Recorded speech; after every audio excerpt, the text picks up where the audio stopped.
nhớ rằng nó chỗ phong gì số lần số tổ nè nó có cho bé một kia một sai theo cú rồi nè theo cú rồi nó chỗ nhớ rằng có mình thì nhớ tao bố bé trong và bé to xíu xíu mà có xíu gì xíu nó để vào để chuyện nó ya chỗ nhớ số để ở tham gia là ô xíu mà xí nhớ đặt tài cho nên nhớ tao các xíu lô xíu tiền nó trả cú tôi là nhưng cho tôi chỉ ra xem là nhớ bố rồi tôi sẽ là nè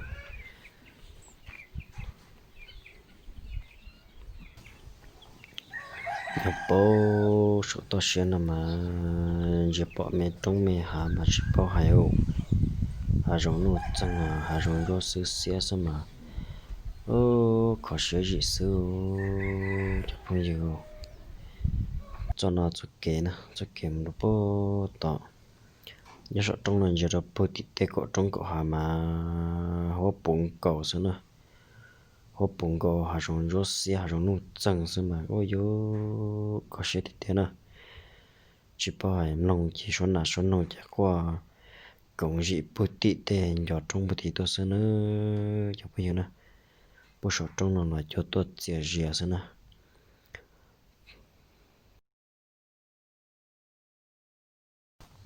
sai nữa để vào để chế mà trợ rong gò để tiền nè trợ như cho chế bao thọ ôn là nữa mà chế số để không tham gia là quá sớm mà chúng tôi thì tiền là nhớ sao mà chia sẻ xin nó nên lần đầu có sai nó lần đầu có sai là phải chỉ cho là mà sai biết mong để cô ra cô rõ nữa chuyện nhỏ này bỏ thổ ý nữa để trong tiền đồng thì tiền ngân nói chỉ nhiều không tham gia thì tiền nữa và tôi chỉ dùng chấp là thì hỏi cho tôi chia sẻ xin nữa có sẽ gì xíu nhập một số trong nó nhìn một chỗ ở chán đồ có sẽ chấp là nó ít trong bây giờ nữa nên lên tới nhẹ nó lần đầu có sai đó nữa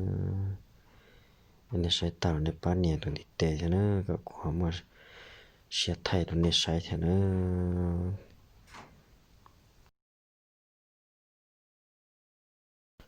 đã này là luôn trong cây nữa hoặc này là lúc trẻ nhau nữa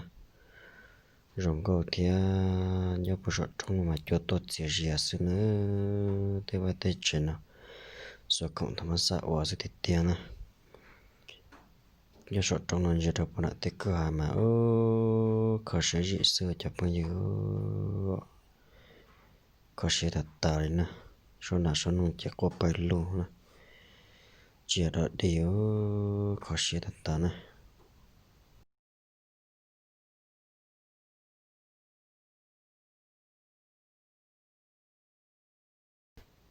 ít chỉ là tôi lấy chế vào cam bên thế nữa cô hiểu cái rong cờ thế nè hỏi chỉ chả có cú chế là cô chỉ sống cái vào nó mà chả cú là những chỉ cúอยู่nữa chế giờ xem nè hỏi chỉ là cô sống đông thế nè sống đông mà hai ya chế thế nè thì hai ya rong gò nữa giờ bây giờ nè thì chuyện nhà nhập về to xuyên mà khó xuyên thì tiền là tết sau rồi là ở trong thì tiền này nè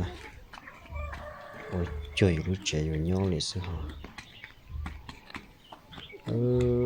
hà rong mà nó chẳng sự thì tiền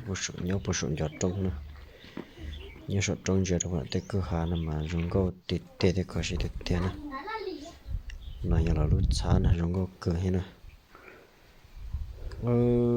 theo lúc rồi nó là chụp bao hải nè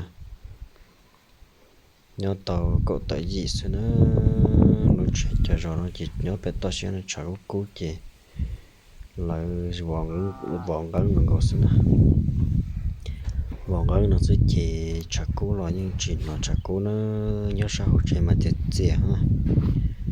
chết theo là sinh gì nè nhớ tao có sẽ chập lỡ